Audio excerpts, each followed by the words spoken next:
Welcome to our first episode of Bargain Bin. I'm Bess, this is Cameron, and this week we watched a movie called Darktown, a 2004 direct-to-video film released by Lionsgate.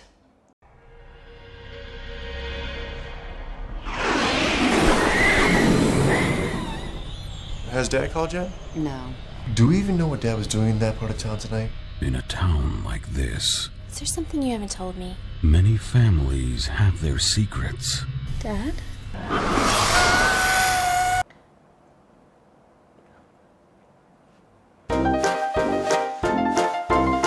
So what did you think of Crash? I didn't like Crash, and this movie is the equivalent of Crash, but without the Oscar bait. It starts out introducing all these characters that are supposed to come together for some common, larger story arc.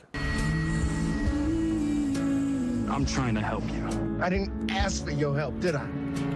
Yeah, this film is just kind of a convoluted mess. It tries too hard to have too many characters, and you're not really sure why there needs to be this many characters.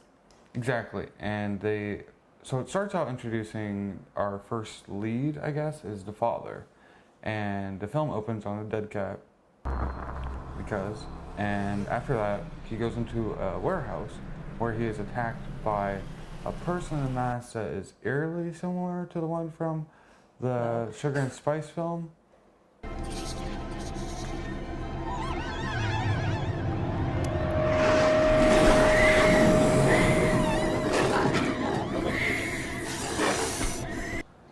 But this film did feel like they watched Crash, like the creators watched Crash, and they said, wouldn't it be great if we did this but with vampires?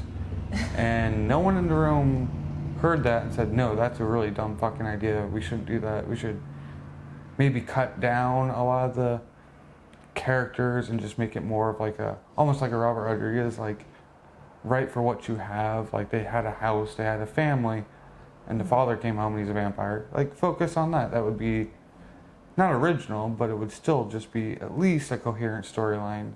Because this film doesn't try to be scary like most horror films now. They don't try to be scary. It tries to shock you a lot. A little further in the film, they start to introduce a lot more social issues that they try to talk about somehow. And that fails too. But I think at the end of the day, this film is just a convoluted mess of just too many cooks in the kitchen saying this idea works, this idea works, this idea works, this idea works, and slamming it together and just releasing it direct to video. Darktown. There is no hope.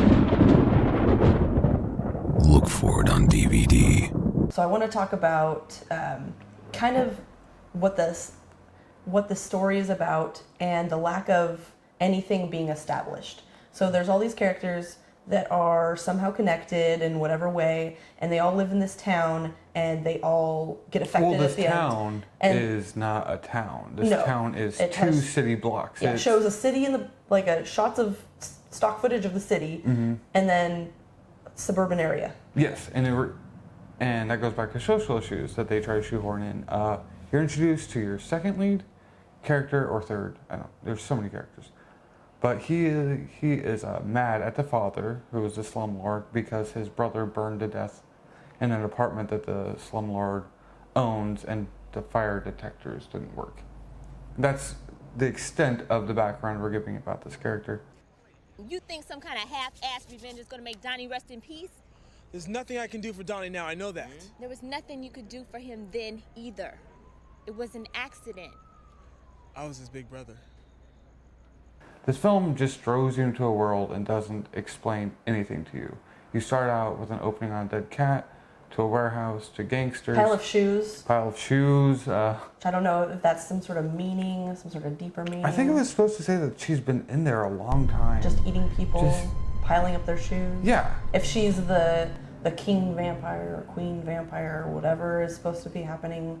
What I'm confused about, the beginning credits, it has all the stock footage of this family that supposedly it's all happy footage, pictures of them posing and laughing, and then throughout the movie you see in the background family photos of them hugging, and so you're thinking, oh, it's going to be established that they were just this happiest family, but then there's nothing in it that shows that. The only thing that that gives you any insight into what this family is about is like the phone call that the main mother gets in the beginning, where it's like obviously an ex-lover that is calling and yelling at her. Easy to ignore? I'll kill you. I'll make you wish you were never born. I'm gonna cut off your balls, faggot. I'm gonna make a purse out of them. You think you're so smart, huh? Well, we'll see. And she's setting up decorations for the husband's birthday party, evidently. Who is supposedly a nice guy, you would think, but no, he shows up and he is the biggest asshole. Well, yeah, because she says, "Oh, I won," but then as soon as you see him come into the house, he calls her son a pussy. Everyone's acting afraid. Yeah, and it's like really like confused by the dynamic. Because they just throw everything at you and they expect you just to kind of play catch up, I guess, which it works for some films. But this film, it just throws so much at you. And it's done so lazily and it's done so cliche that you know what's going on, but you don't fucking care. And that's the biggest problem with this film, is you just don't care about the characters. The story is non-existent. It's just... Some of the gore effects are really cool. Yeah, I mean, like the mom when she comes out at the very end, spoilers. Okay, spoilers, everyone turns into a vampire. That's like... Yeah, everyone dies. Everyone dies. There's no Van Helsing like character coming in to, that. I mean, this movie could use that. Maybe a character comes in, it's like, there's vampires and this is how you kill them. Yeah, like the neighborhood watch people, like, that come in and then are gone, and they come back in and they shoot one of the gangsters, but then there's nothing else that happens with those we should characters. talk about those characters. So they're introduced fairly early in the film.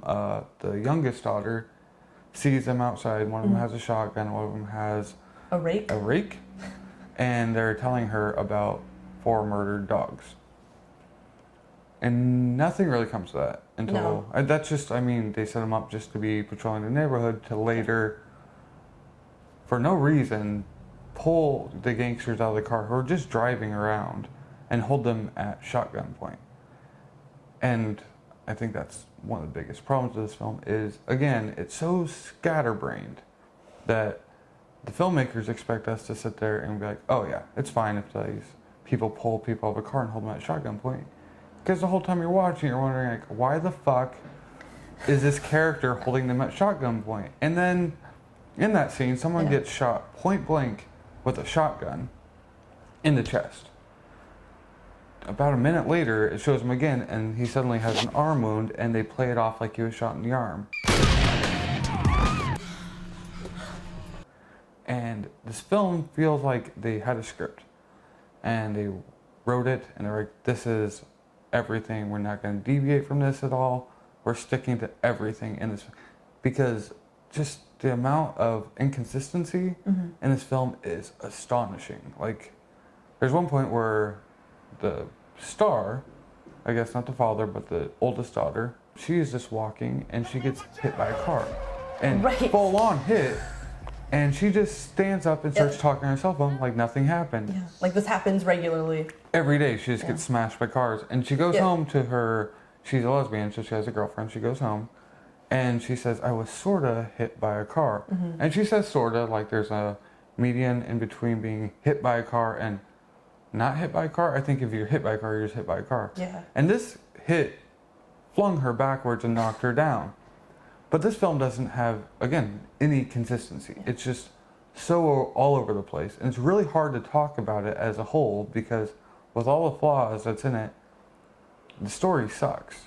And it just doesn't make any sense. So trying to break it down to a normal review to where we talk about the structure and maybe the characters are non-existent. They are just people put into there just to make gore happen and just to hit the 123, an hour and 23 minute mark, just so that they could sell it. That's what it feels like. That they put as many characters into it as possible so that at the end they could have as much gore as possible. without really thinking, oh, maybe if we just establish some of these people or build their characters so that you feel for them, so that what you see is something that gives you some sort of emotional reaction. Or yeah, and they try to do gut punches in this film. Another character is a pregnant woman of the son of the vampire man that's bitten in the warehouse. Yeah. And she comes in and just looks miserable from the start. And everyone is just treating her kind of like luggage. She's just kind of... Just go low down. Just lay Yeah, down. she's just like pulled into the house and she just has this face of like, I hate it. It's almost like she's just the actress that just want to be there. And this is just how they played it off. But she just, at one point, she just starts to bleed. Oh yeah, after the father or the slumlord guy Touches her needs stomach. to see her. Yeah. How's my grandson doing in there?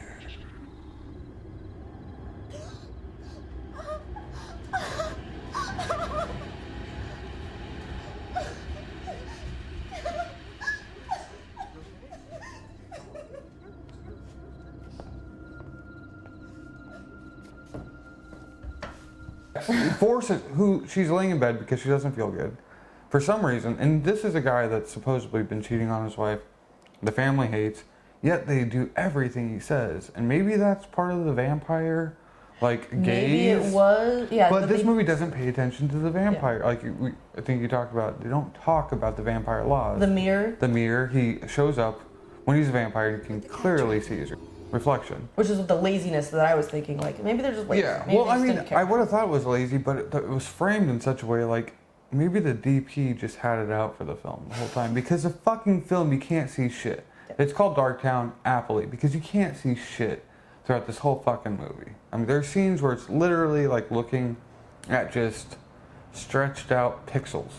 And maybe it's just because we watched it on Amazon and it's a digital conversion. Maybe the DVD has better film, because on the DVD cover it says widescreen. This was not widescreen. This is obviously 4:3 and it was SD, but it was upconverted in Amazon's algorithm somehow to be HD, and it just looks so smudged and just so unclear. There's no color palettes. It's just dark, smudgy, and nasty looking, and I guess that would kind of help. It should be called Dark Movie.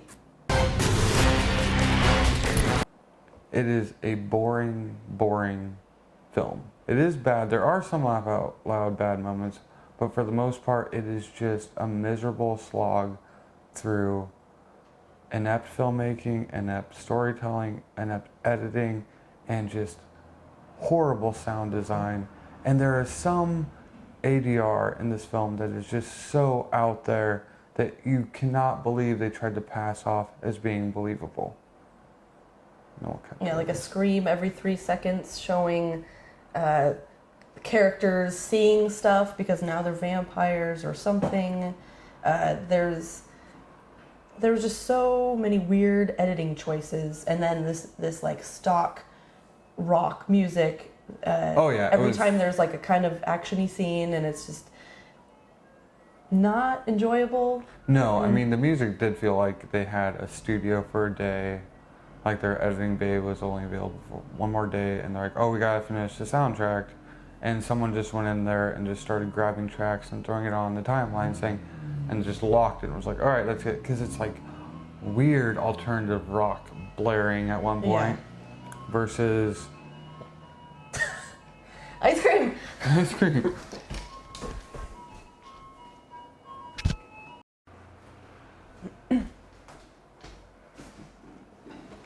Alright.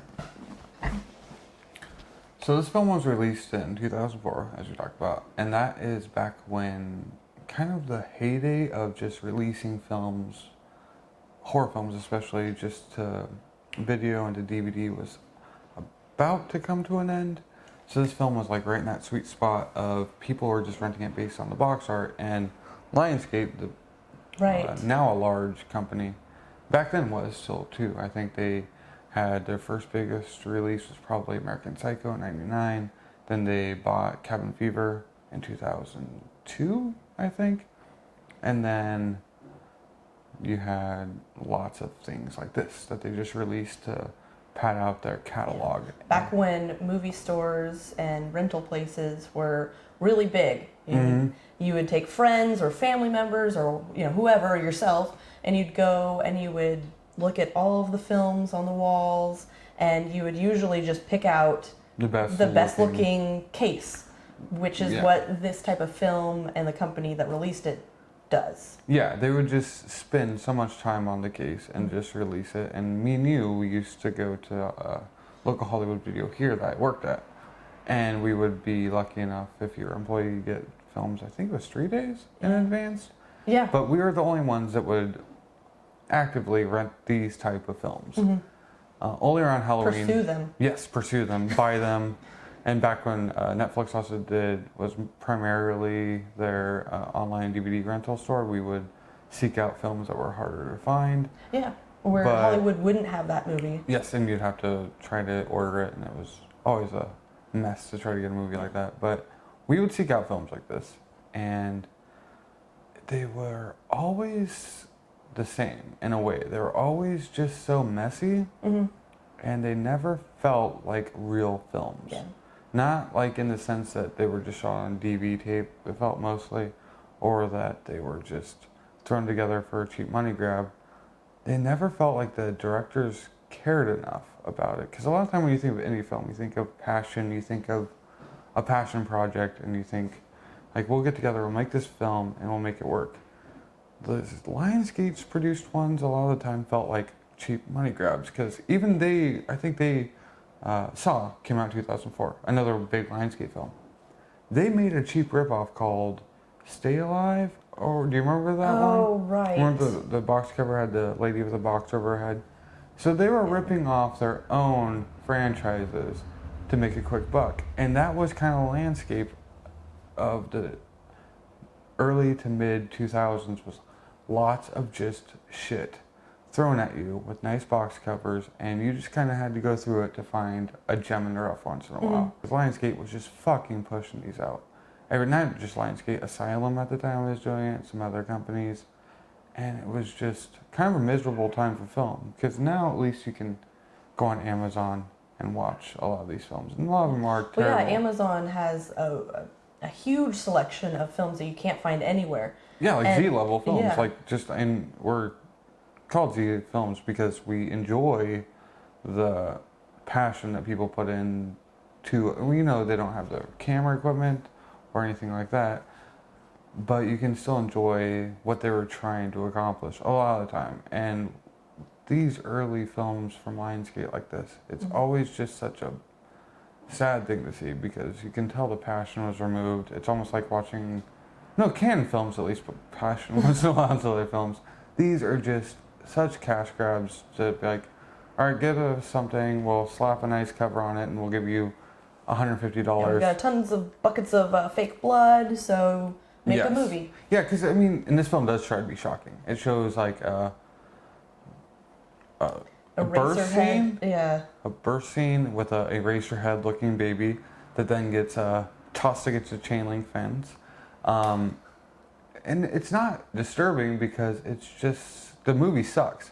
So you're not disturbed. You're more just sitting there being like, okay, waiting for something else. And then they show like a lady breastfeeding from another lady. It's trying to be really edgy and disturbing just to like get someone to talk. Like almost like Troma does it better. At least when Troma does it, it's low budget. You could tell they were already planning on doing it. This one felt like more like the director came in one day and was up all night drinking some cheap whiskey and was just like, all right, now we're going to have a baby get thrown out a chain link fence, and that's going to fucking sell this whole film. It's edgy, it's pushing the envelope, and that's what's going to get us. People will be talking about it for decades. Yeah, and no one talks about Darktown. People talk about Gummo. Gummo was edgy. Gummo was disgusting. Gummo made you go, ew. This film makes you go... boring. Done. Sleep. It put me to sleep. Your movie should be called Nightlight Sleep Town. Sleep Town USA. Why buy this guy's film? Anyway. Well, I mean, I guess, and this review is scatterbrained because the film isn't. It's actually this. That's why we're so scatterbrained, because we're just trying to show This film you. melted our fucking brain. It's such a fucking boring, dumb movie. We've had so many glitches with our technology. We had to watch the movie twice, 1.5 times, because our SD card or whatever, something Fucked with the up, camera yeah. didn't work. And then it did it again after we did a whole, We've done this talk twice. the second time. I've had to talk about this stupid fucking movie twice. I hate this movie. It haunts us. I don't like it at all. And I've talked about it twice today. Yeah, I'm losing my train of thought of what we talked It's about. impossible to talk about Yeah. a movie like this when it's just, Yeah. it's dumb. This review is a mess. It's a cash grab. It was meant, well, you know what? It wasn't even a cash grab because there was no fucking vampire films in 2004. I think there was one. What? Well, really? I'll have to look it up. Was there? Yeah, I think there was one. It had nothing to do with this type. Was it Underworld? Maybe. Yeah, you're no Underworld. You're a fucking shitty movie, and Yeah. you're on Amazon, and we watched it. Don't watch it, and that's all I want to say about it, because I'm tired. I've watched this movie twice. I've talked about it twice today, and I'm over it. Stick tuned for more awesome reviews. Hopefully, we don't have to watch shitty movies twice next time. So Well, if it's shitty and fun, if it's like you can yeah, this tell, isn't fun. Just don't watch it. If you can tell that, because we've made some really crappy movies. Yeah, and I think that's But they were- yeah. I think yeah. we've made crappy films. Yeah. We understand that Sometimes it's really hard to It's- make a film work. really hard to make a good film. Time restraints. We get that, but Yeah. at least when we did it, we wanted to at least attempt to make a good film. This film was made for a shitty cash grab with nice box art by a guy who worked on TV shows like Murder, She Wrote, who just wanted to get his fucking feet wet and direct. And he hasn't done since then, so it shows I why. think there was He yeah sucks. 4 other ones, but you can't find it. No, you can't. Yeah. They're all made, yeah. This movie's made for $1 million. It should have been made for $4,000 in one house and at least focused on a family. If you want to get social with it, you could have done it Yeah, so they- much yeah. better on a small scale. Trying to elongate it and trying to shoehorn in abortion references, gay rights references, Black social rights. economic references, black rights references. And this is probably made by some fucking old 50-year-old white guy who doesn't give a shit. Mm-hmm. Who just sat there and was like, oh yeah, at least when they review it, you know, Yeah. they'll maybe... Because you're not, Well, and then at the you're not end- John Carpenter, dude. And then You're not The Thing. You're not And in They the end, Live. they also shoehorn in like love conquers all, that type of Yes. message with everyone dies. And this is an R-rated film where someone gets a baby pulled out of them and they try to shoehorn in a love conquers all storyline. But not even love conquers all. Love conquers lesbianism. So this movie is literally conversion therapy. Yeah. The movie. This movie turns a gay person to a straight person, yeah, and then they act like they are some progressive voice. It Yeah. is not worth your time. Do not watch it. I'm done talking about it. bye.